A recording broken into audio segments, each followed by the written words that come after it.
Hi guys, this is Mike L, the Comic Book Syndicate. We're with our pal H at Detroit Comics. We're here to talk about Wonder Woman Earth 1. Now going in, Heather, have you read any Wonder Woman comics before? No, I have not.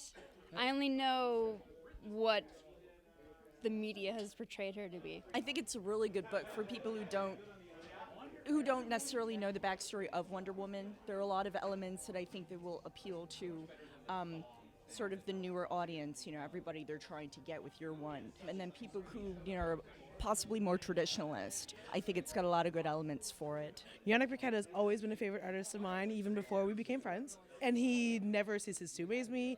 He's a wonderful storyteller. He just understands the language of comics through art. So what is the reason you didn't like the story that much? I liked it all right, but I didn't find it to be like fabulous or anything like that. Like it was just all right. That's a sign of a great story, is when you have different points of view clashing in the story. That's what creates good drama, right? Absolutely. And there's been some criticism where people say, oh, I can't believe, the Amazons are fat shaming Beth Candy. What was your opinion of the Amazons and how they felt about Beth Candy? And does that reflect on the story, or is that just the Amazons?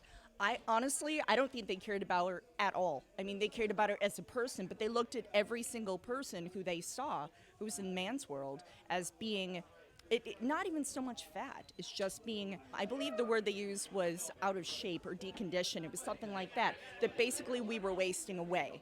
So whereas they don't have to go to work and they can do whatever they want, they can run around looking gorgeous and good for them. You know, if I had nothing but time, I would probably try and, not eat McDonald's and keep myself looking pretty, but the rest of everybody in our world, they're trying to get through and they're trying to do it. I don't think it's a question of fat shaming at all. I think it's a question of just looking at our culture as kind of failing itself, if that makes sense. So it's a criticism of Paradise Island, and it's also criticism of our world, which is man's world in this comic, right? Yeah, and basically your ideal women are saying, oh, these creatures need to be pitied.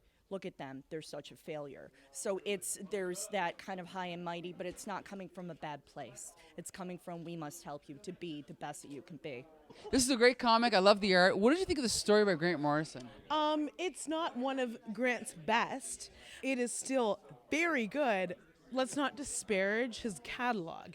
He's amazing. He is one of the definitive authors everyone should read. I guess I didn't like the fact that I was coming into it new.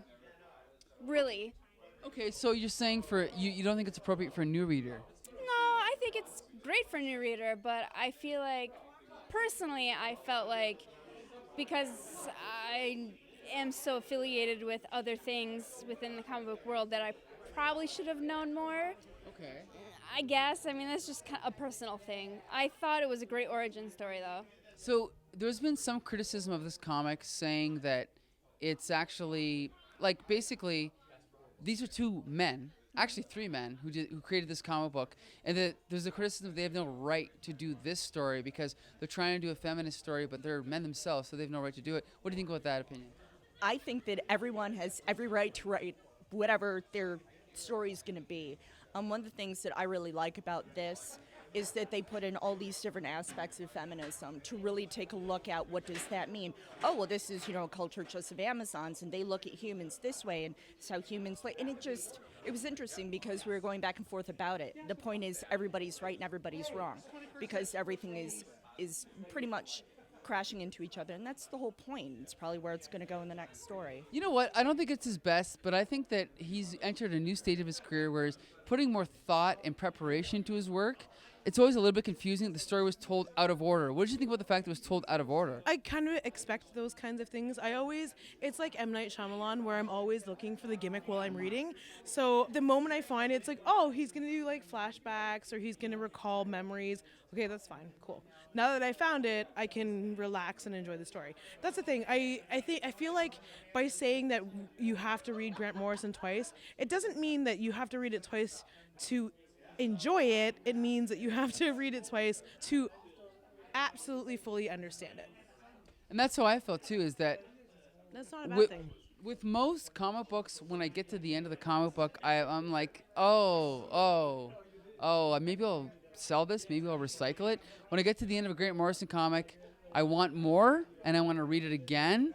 And And I think that's a magical quality that is almost imperceptible. What were some of the things you did like about it?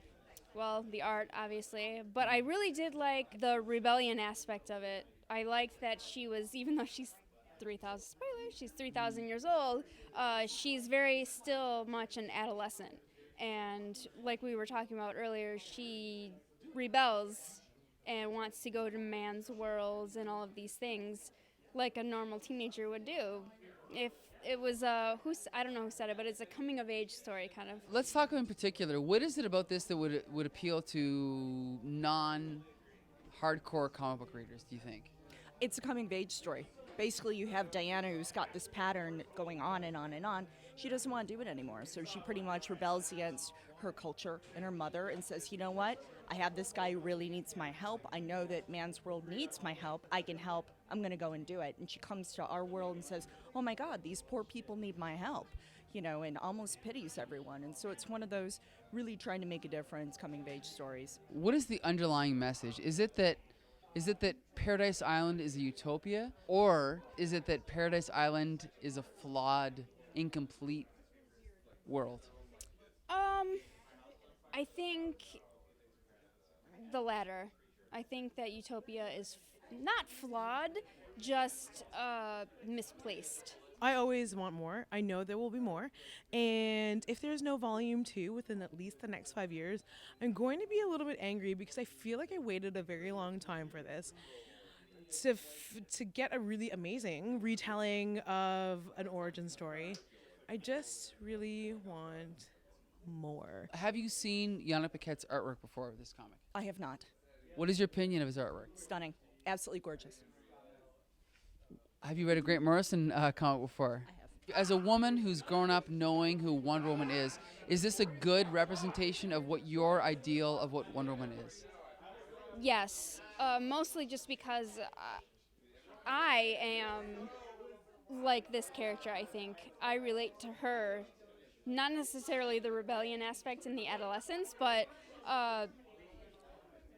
she knew in the story that there was something more to her, that there was other things. She wanted to enlighten herself, I thought. So I feel like for me, this was personal. Any final words? Do you feel this is a good representation of Wonder Woman for the masses? For the masses, yes. It is the best representation of Wonder Woman so far. I also recommend Brian Azzarello and Cliff Chang's New 52 Wonder Woman, and also Gail Simone and Terry Dodson's Wonder Woman. This is a really strong Wonder Woman. You need to read it. So what is the ultimate thing you take away from it? If it was personal, what did you get from this comic? Oh man, I don't know. That I'm good. It made me feel good, actually. It did. It really did. Not just because it's I'm a woman, hear me roar stuff. There's a little bit of that in there, but I think that's an underlining thing. I think that that's not what this is about. This is about someone who's trying to find out the real person, herself. And anybody, it doesn't have to be a woman at all. It's anyone who's of that age trying to figure out what's going on in their life. I don't think it has anything to do with specifically women. If you were going to give this to someone who's never read Wonder Woman, is this a good place to start? Depends on the kind of person they are. If someone is, I don't want this to sound really bad. If somebody is sort of, kind of like a new reader to comics, absolutely, because it's something where it's going to be probably more relatable than other stuff like, what George Perez did in the 80s, which is gorgeous and fantastic, but it's not as mass market. It's not as appealing to the masses, you don't think? As George Perez's? That's a relevant point. Well, I think that with the way that our culture is now, I think that it's just, it's I think a little bit more opaque, and I don't think a lot of people are going to be interested in that. Certainly people I know who don't really read comics are like, why do you read that crap? Yeah. They don't want to make the investment. They don't want to take the time, and that's totally fine. But if you want to get a sense of what the story is, this is definitely a good way to go. Great. Then you can decide. Then you go from there. You make your choice to start here.